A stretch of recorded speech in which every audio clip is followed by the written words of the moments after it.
Welcome viewers.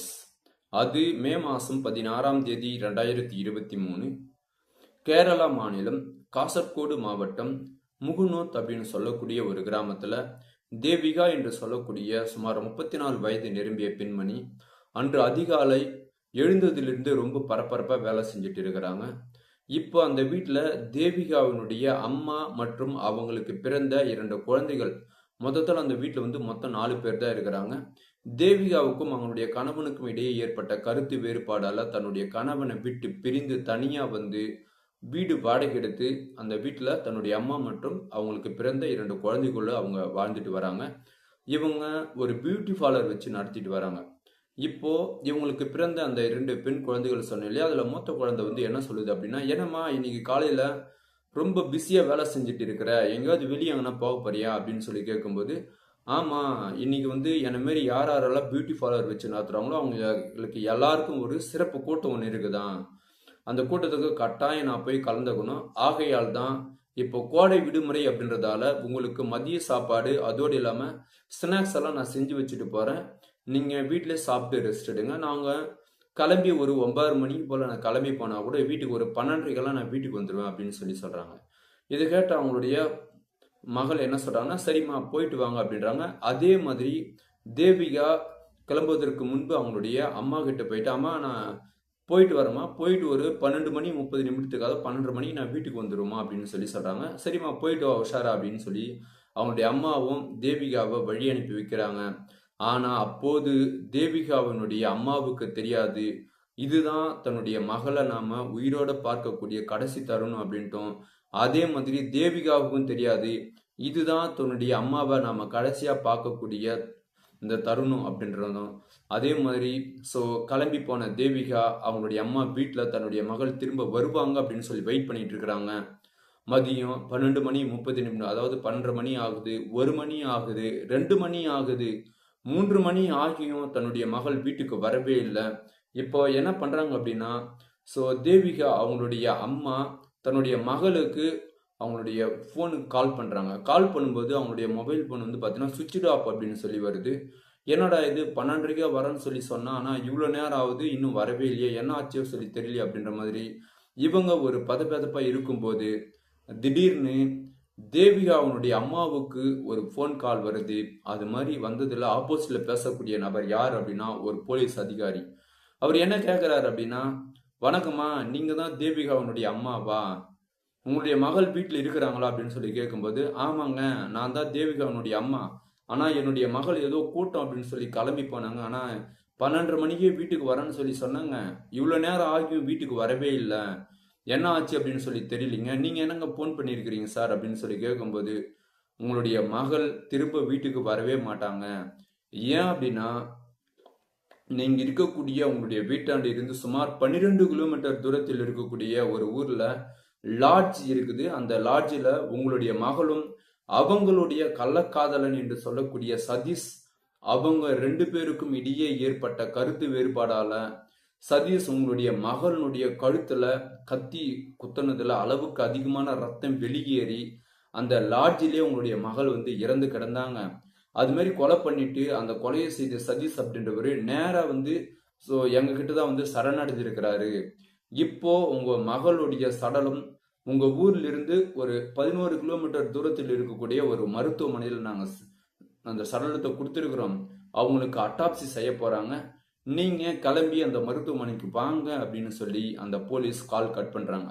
இதை கேட்டதுமே தேவிகானுடைய அம்மாவுக்கு பயங்கரமான மனவேதனை, பயங்கரமா தன்னுடைய மகளை நினைச்சு அழறாங்க. அதே மாதிரி அவங்களுடைய மகள்கள் 2 பேரும் பயங்கரமா அழுகுறாங்க. ஏன் அப்படின்னா, அந்த குடும்பத்திலே சம்பாதிச்சு போற ஒரே ஒரு நபர் தேவிகா மட்டும்தான். இப்போ அவங்களே இல்லை அப்படின்னா அந்த குடும்பம் எப்படி ஆகுது அப்படின்ற மாதிரி அவங்க நினைச்சு, சரி என்ன பண்றது, தன்னுடைய மகளுக்கு இது மாதிரி ஆயிடுச்சு, இருந்தாலும் அந்த மருத்துவமனைக்கு போய் பார்க்கணும் இல்லையா, அது மாதிரி வீட்டில இருந்து நேராக கிளம்பி அந்த மருத்துவமனைக்கு போயிட்டு அவங்களுடைய மகளை பார்க்குறாங்க. பார்த்ததுமே இவங்களுக்கு பயங்கரமான சொல்ல முடியாத துயரம். ஏன் அப்படின்னா, அவங்க மேலே நீல கலர் ஷர்ட்டும் பிளாக் கலர் பேண்ட் போட்டுன்னு போயிருக்கிறாங்க. அந்த நீல கலர் ஷர்ட் முழுசா மொத்தமே நெஞ்சிட்டு இருக்குது அந்த ரத்தம். இப்போ தன்னுடைய மகள் இந்த கோலத்தில் பார்த்து தேவிகனுடைய அம்மா தன்னுடைய மனதை கல்லாகிட்டு அவங்களுக்கு அட்டாப்சி முடிகிற வரைக்கும் அங்கே இருக்கிறாங்க. அந்த அட்டாப்சி ரிப்போர்ட்ல என்ன வருது அப்படின்னா, தேவிகா இறப்பதற்கு முன்பு யாரோ ஒரு நபரோடு உடலுறவில் ஈடுபட்டிருக்கிறாங்க. அதற்கு அடையாளம் என்ன அப்படின்னா, அவங்களுடைய பிறப்புறுப்பு மேல இருக்கக்கூடிய அந்த விந்துக்கள். அதோடு மட்டும் இல்லாம, அவங்க அந்த உடலுறவு இது எல்லாமே முடிஞ்ச பிறகு, அவங்களுக்கும் அவங்க கூட வந்த நபருக்கும் இடையே ஏற்பட்ட ஏதோ ஒரு கருத்து வேறுபாடால, அந்த நபர் தொடக்கத்துல வந்து அவங்களுடைய கழுத்து வந்து இறுக்கி பிடிச்சிருக்கிறாங்க. ஆனா தேவிகா சாகல. ஸோ தான் மறைச்சு வச்சிருந்த ஒரு கத்தி எடுத்து அவங்களுடைய குரல் வலையில ஓங்கி குத்துனதுல அந்த குரல் வலை அப்படியே துண்டாகி அளவுக்கு அதிகமான ரத்தம் வெளியேறி அவங்க இறந்திருக்கிறாங்க அப்படின்ற மாதிரி அட்டாப்சி ரிப்போர்ட் வருது. இப்போ கொலை பண்ணவங்க யார் அப்படின்னு தெரியும். ஏன் அப்படின்னா சதீஷ் அப்படின்னு நான் முன்னாடியே சொன்னேன். அந்த நபரையை தான் கொலை பண்ணிட்டு நேரா போயிட்டு போலீஸ் ஸ்டேஷன்ல போயிட்டு சரணடைஞ்சிருக்கிறாரு. ஸோ இப்போ குற்றவாளியை கண்டுபிடிக்க வேண்டிய வேலை வந்து போலீஸுக்கு கிடையாது. ஸோ எதற்காக கொலை பண்ணாங்க அப்படின்றது மட்டும்தான் ஸோ விசாரணை நடத்தணும். இப்போ சதீஷை தூக்கி கஸ்டடியில் வச்சுக்கிறாங்க. அதே மாதிரி அந்த சடலமாக இருக்கக்கூடிய தேவிகாவை அவங்களுடைய அம்மா கிட்ட கொடுத்து அவங்களுக்கு செய்ய வேண்டிய சடங்கு சம்பிரதாயம் எல்லாமே செய்து முடிக்கிறாங்க. ஸோ 2 நாள் போகுது. போனதுமே சதீஷை வந்து கஸ்டடியில் எடுத்து வச்சு, நீங்கள் எதற்காக கொலை பண்ணீங்க தேவிகாவை, உங்களுக்கும் அவங்களுக்கும் என்ன தொடர்பு, இது மாதிரிலாம் பல்வேறு விதமான கேள்விகள் கேட்கும்போது அதற்கு சதீஷ் அவங்களுடைய வாக்குமூலம் கொடுக்க ஆரம்பிக்கிறாங்க. நான் ரொம்ப வந்து உணர்ச்சி வசப்பட்டேன். தேவிகா ரொம்ப நல்லவங்க தான். நான் தான் அவங்கள ஏமாத்திட்டேன் அப்படின்ற மாதிரி தன்னுடைய வாக்குமூலத்தை கொடுக்க ஆரம்பிக்கிறார். அது மாதிரி ஆரம்பிக்கும்போது அவர் என்ன சொல்றாரு அப்படின்னா, என்னுடைய பெயர் சதீஷ். எனக்கு சரியா வந்து 37 வயசு ஆகுது. நானும் அதே முகுநூத் அப்படின்னு சொல்லக்கூடிய அந்த கிராமத்தை சார்ந்தவன் தான். இந்த தேவிகா வந்து பியூட்டி பார்லர் அந்த ஒரு கடை ஒன்று வச்சிருக்கிறாங்க. அந்த கடைக்கு ஆப்போசிட்ல நானும் ஒரு கடை வச்சிருக்கிறேன். நானும் அவங்களும் டெய்லி தினம் தினம் நாங்கள் பார்த்துப்போம். தொடக்கத்தில் சும்மா சாதாரணமாக தான் நான் பேசிட்டு இருந்தேன். ஆனால் தேவிகா பார்ப்பதற்கு ரொம்ப அழகாக இருப்பாங்க. பார்க்கறதுக்கு செம அழகாக இருப்பாங்க. ஏன் அப்படின்னா அவங்க வந்து பியூட்டி பார்லர் வச்சு நடத்துகிறாங்க இல்லையா. ஸோ தன்னுடைய அழகை வந்து அவங்க இன்னும் எப்படி வந்து மெருகேற்றணும் அப்படின்னு சொல்லி அவங்களுக்கு நல்லாவே தெரியும். அந்த அழகுல பார்த்து நான் ஒரு நாள் நேரடியாக வந்து அவங்ககிட்ட நீங்கள் ரொம்ப அழகாக இருக்கிறீங்க, உங்களை எனக்கு ரொம்ப பிடிச்சிருக்குது அப்படின்ற மாதிரியும், என்னுடைய மனைவி இருக்கிறாங்க, எனக்கு ஆல்ரெடி கல்யாணம் ஆயிடுச்சு, எனக்கு 2 குழந்தை இருக்கிறாங்க அப்படின்ற விஷயத்த நான் தேவிகா கிட்ட சொன்னேன். இருந்தாலும் உங்களுக்கு என்னங்க வேணும் அப்படின்னு சொல்லி கேட்கும்போது, நானும் ஒரு பியூட்டி பார்லர் வைக்கணும், அதற்கு நீங்கள் எனக்கு வந்து பயிற்சி கொடுக்கணும் அப்படின்னு சொல்லி அவங்க கிட்ட கேட்டேன். அதுக்கு என்னங்க நான் சொல்லித்தரேன், நீங்கள் அடிக்கடி கடையாண்ட அதாவது அந்த பியூட்டி பார்லரில் வந்து நீங்கள் போங்க அப்படின்னு சொல்லி தேவிகா சொன்னாங்க. அதனால் நானும் அடிக்கடி அந்த தேவிகா வச்சிருக்கக்கூடிய அந்த பியூட்டி பார்லர் போயிட்டு வருவேன். இது மாதிரி போயிட்டு வரும்போது எனக்கும் தேவிகாவுக்கும் இடையே அந்த உறவு முறை அப்படின்றது ரொம்ப நெருக்கமாக இருந்தது. என்னுடைய மனைவி என்கிட்ட சரிவர பேசாததுனால என்னுடைய மனைவி இருக்க வேண்டிய இடத்துல நான் தேவிகாவை வச்சேன். இதே மாதிரி இருக்கும்போது ஒரு நாள் நான் கொஞ்சம் அர்ஜென்ட்டாக வெளியே கிளம்ப வேண்டியது இருக்குது. என்னுடைய வண்டி வந்து ரிப்பேர் ஆகிட்டு இருக்குது. தயவு செய்து என்னை கொஞ்சம் அந்த ஒரு குறிப்பிட்ட இடத்துக்கு அழைச்சிட்டு போங்க அப்படின்னு சொல்லி தேவிகா கூப்பிட்டாங்க. நானும் என்னுடைய பைக்கில் உட்கார வச்சு இட்டுட்டு போனேன். அது மாதிரி இட்டுட்டு போகும்போது தான் அந்த ஒரு லாட்ஜ், அதாவது அவங்க இறந்தாங்கன்னு சொன்னேன் இல்லையா, அந்த லாட்ஜ் ஃபஸ்ட்டு பார்த்தோம். உடனடியாக நான் தேவிகா கிட்ட கேட்டேன்.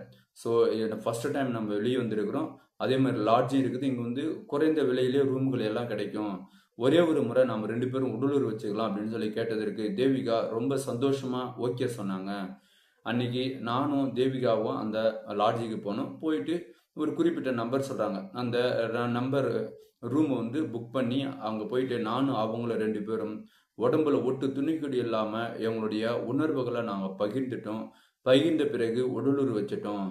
நான் இவ்வளோ நாள் ரொம்ப ரொம்ப ரொம்ப வெயிட் பண்ணியிருந்த என்னுடைய சந்தோஷம் அப்படின்றது அன்னைக்கு தான் நிவர்த்தி ஆச்சு அப்படின்னு சொல்லியும், பிறகு அவங்கள அழைச்சி திரும்ப அவங்களுடைய கடையாண்டி, அதாவது பியூட்டி பார்லரை நான் கொண்டு வந்து விட்டுட்டு என் பாட்டுன்னு என்னுடைய வீட்டுக்கு நான் போயிட்டேன் அப்படின்னு சொல்லி சொல்கிறாங்க. இதனால் என்ன ஆகுது அப்படின்னா, தேவிகாவுக்கு ரொம்ப நாள் கழித்து அவங்களும் வந்து ஒரு சந்தோஷத்தை வந்து அடைஞ்சிருக்கிறாங்க. ஏன் அப்படின்னா அவங்களுடைய கணவன் அவங்க கூட இல்லையா. அதனால் இப்போது அடிக்கடி என்ன பண்ணுறது அப்படின்னா, தேவிகா அவரை சதீஷை வந்து கூப்பிட்றது, தன்னுடைய கடையிலே அந்த பியூட்டி பார்லர் அந்த இடத்துல வந்து கதவு மூடிட்டு இவங்க 2 பேரும் அந்த பியூட்டி பார்லர் வந்து உடலுறவு வச்சுக்கிறது. இதே மாதிரி ரொம்ப நாள் போயிட்டு இருக்குது. நீங்கள் சொன்னால் நம்ப மாட்டீங்க, கிட்டத்தட்ட 9 வருஷமா அவங்களுடைய கள்ளக்காதல் அப்படின்றது வந்து பயங்கரமாக வளர்ந்துட்டு வந்திருக்குது. இதற்கு இடையிலே என்ன பண்ணுறாங்க அப்படின்னா, தேவிகா சதீஷ் கிட்ட நீ என்கிட்ட நிறைய காசு வாங்கியிருக்கிறீங்க, அந்த காசு நீங்க திருப்பி கொடுக்கலனாலும் பரவாயில்ல, நான் ரொம்ப நாள் மூடி வச்சிருந்த என்னுடைய உடம்ப உங்களுக்காக நான் காட்டி, அதுலயும் நீங்க என்னை திருமணம் செஞ்சுக்கிறேன் அப்படின்னு சொன்னதுனால தான் அந்த உடம்ப நான் உங்ககிட்ட காட்டினேன். நான் உடம்புக்காக ஆசைப்படுற பெண்மணி கிடையாது, உள்ளத்துக்காக நான் ஆசைப்படுற பெண்மணி. நீங்க என்னை திருமணம் செஞ்சுக்கணும் அப்படின்னு சொல்லி கேட்டிருக்கிறாங்க. இதை கேட்டதுமே சதீஷுக்கு ஒரு விதமான ஒரு டென்ஷன் ஆகுது. அதற்கு சதீஷ் என்ன சொல்றாரு அப்படின்னா, சரி பார்த்துக்கலாம் விடுங்க, அதுக்கு என்ன இருக்குது அப்படின்ற மாதிரி சொல்லி சொல்லி சொல்லி பல முறை தேவிகாவை அவரு உடலுறவு வச்சு அவரு ரொம்ப சந்தோஷமா இருந்திருக்கிறாங்க. இப்போ கரெக்டா மே மாசம் 16ஆம் தேதி தேவிகாவுக்கு ஒரு பேப்பர் ஒன்று வருது.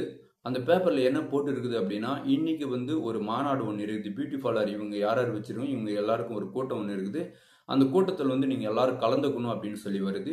இப்போ தேவிகா என்ன பண்றாங்க அப்படின்னா, சரி ஓகே அந்த கூட்டத்துக்கு நம்ம போயிட்டு அப்படியே சதீஷை நம்ம கூப்பிடுவோம், கூப்பிட்டு அந்த முதல் முறையா அந்த லாட்ஜுக்கு போனேன் இல்லையா, அந்த லாட்ஜில் போயிட்டு அந்த ரூம் புக் பண்ணி இன்னைக்கு நம்ம சந்தோஷமா இருப்போம் அப்படின்ற ஒரு எண்ணத்துல தான் காலையில ரொம்ப சுறுசுறுப்பா வீட்டில் வேலை செஞ்சு தன்னுடைய பசங்க தன்னுடைய அம்மா இவங்க யாருமே நம்மளை டிஸ்டர்ப் பண்ணக்கூடாது அப்படின்றதுனால அவங்களுக்கு தேவையான ஸ்நாக்ஸு சாப்பாடு இது எல்லாமே செஞ்சு வச்சுட்டு கிளம்பி போகிறாங்க.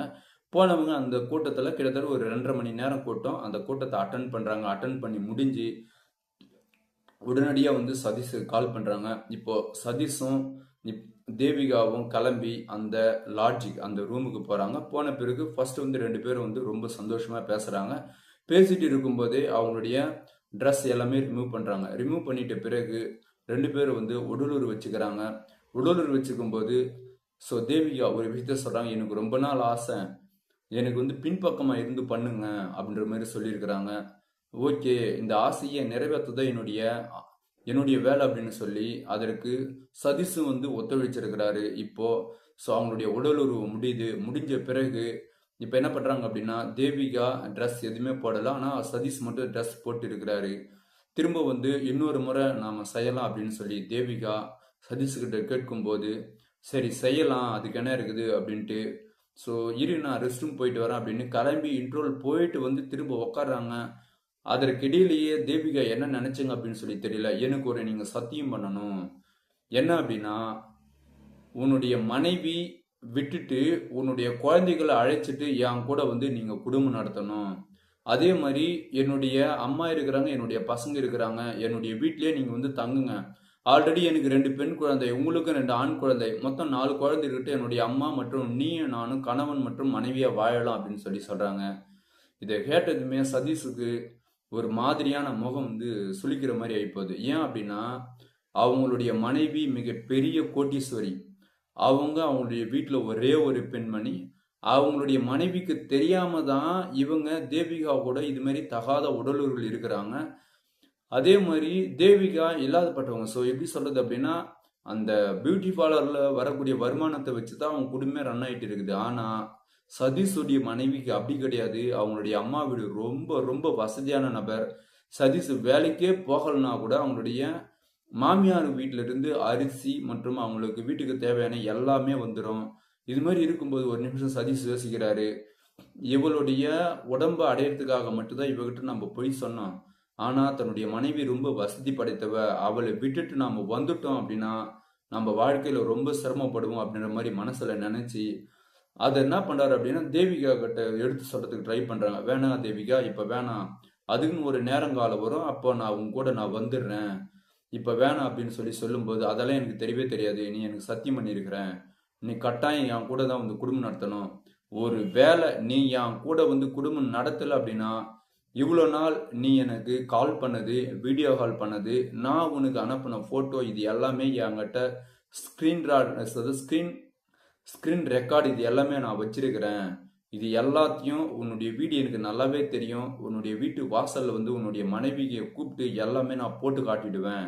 அப்புறம் இந்த வீடியோ எல்லாமே பார்த்தாங்க அப்படின்னா நீ மாட்டிட்டு முழிப்ப. ஒழுங்கா நான் சொல்றது கேட்டு என்னை திருமணம் செஞ்சுக்கோ அப்படின்னு சொல்லி மிரட்டியிருக்கிறாங்க. இது மாரி மிரட்டும் போது தான் சதீஷ்க்கு எங்கிருந்து வந்தது அப்படின்னு சொல்லி தெரியல கோபம். உடனடியாக அவர் அந்த அறையில் ஏதாவது இருக்குமா, இவங்களை கொலை பண்ணுற மாதிரி எதனா ஆயுதம் எதுனா இருக்குமா அப்படின்னு சொல்லி தேடும்போது ஒரு இடத்துல சின்னதாக ஒரு பேனா கத்தி மாதிரியான ஒரு கத்தி ஒன்று பார்க்குறாரு. பார்த்ததுமே ஸோ தேவிகாவுக்கே தெரியாமல் பொறுமையாக அந்த கத்தி கொண்டு வந்து தன்னுடைய பேக்கெட்டில் போட்டுட்டு, இப்போ அவங்க 2வது ரவுண்டு கேட்டாங்க இல்லையா, அது மாதிரி 2வது ரவுண்டு ஆரம்பிக்கும் போது திரும்பவும் அதெல்லாம் முடியாது, நீ என்னை திருமணம் செஞ்சுக்கணும் சொன்னாதான் நான் படுப்பேன் அப்படின்னு சொல்லி அவங்க சதீஷ் கிட்ட வாக்குவாதத்தில் ஈடுபடும் போது, நீ என்னடி ரொம்ப ஓவரா பண்ணிட்டு இருக்கிறேன், எனக்கு நீ ஒன்றும் தேவையில்லை, நான் உன் உடம்புக்கு தான் ஆசைப்பட்டு நான் உன்னை கல்யாணம் பண்ணிக்கிறேன்னு சொல்லி பொய் சொன்னேன், அதுதான் இதுக்கு மேலே வந்து நீ எதனா பேசணும் அப்படின்னா என்ன நடக்கும் அப்படின்னு சொல்லி தெரியாது அப்படின்ட்டு கொஞ்சம் கொஞ்சமாக என்ன பண்ணுறாரு அப்படின்னா தேவிகானுடைய கழுத்தை இறுக்கி பிடிக்கிறாரு. இப்போ தேவிகா என்ன பண்ணுறாங்க அப்படின்னா தன்னுடைய கை கால்களெல்லாம் உதறி தள்ள ட்ரை பண்ணுறாங்க. ஆனால் அவங்களால முடியல. உடனடியாக தன்னுடைய பாக்கெட்டில் வச்சிருந்த பேனா குத்தி எடுத்து தேவிகனுடைய கழுத்தில் ஒரு குத்து குத்துறாரு. குத்துனதில் குரல் வலை அந்த கத்தியில் குத்தி அளவுக்கு அதிகமான ரத்தம் வெளியேறி அந்த பெட்டு ஃபுல்லாகிட்டு அவங்களுடைய ட்ரெஸ் எல்லாமே வந்து பார்த்தீங்கன்னா ரத்த கரையில் துடிச்சு அங்கேயே அவங்க இறந்தும் போகிறாங்க. இறந்துட்டு பிறகு கொஞ்ச நாள் சதீஷ் அங்கேயே உக்காந்துட்டு என்னடா நம்ம இது மாதிரி பண்ணிட்டோம், கொஞ்ச நேரம் அங்கேயே உக்காந்துட்டு என்னடா நம்ம இது மாதிரி பண்ணிட்டோம் அப்படின்னு சொல்லி யோசிக்கிறாரு.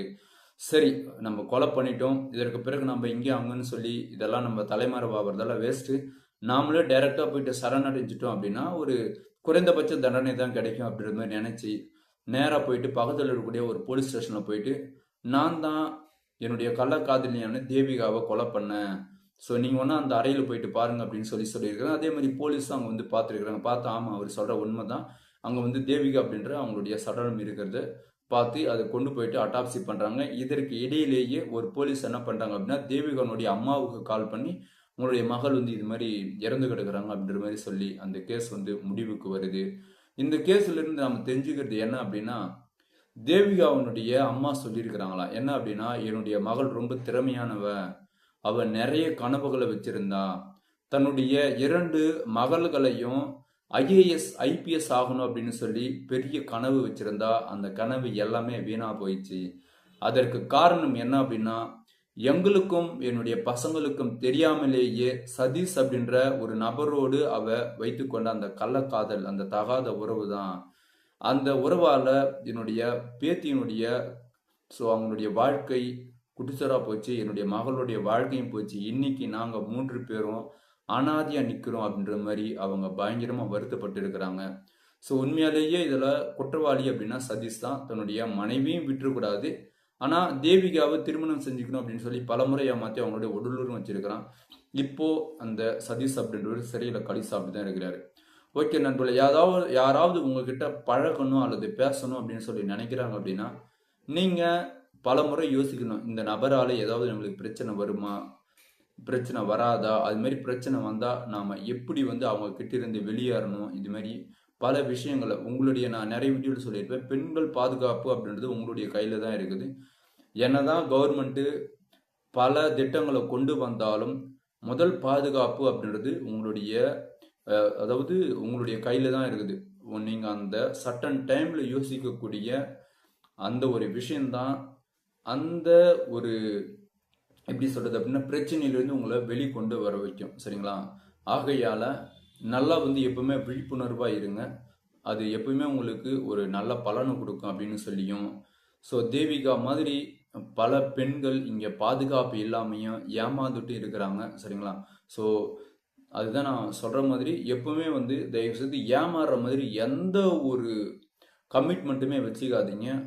அது யாராக இருந்தாலும் சரி, அது மாதிரி இருந்தீங்க அப்படின்னா தேவிகா மாதிரி உங்களுக்கும் ஏதாவது நேரிடும் அப்படின்னு சொல்லி இவ்வளோ நேரம் இந்த வீடியோ பார்த்த அனைவருக்கும் நன்றி, வணக்கம்.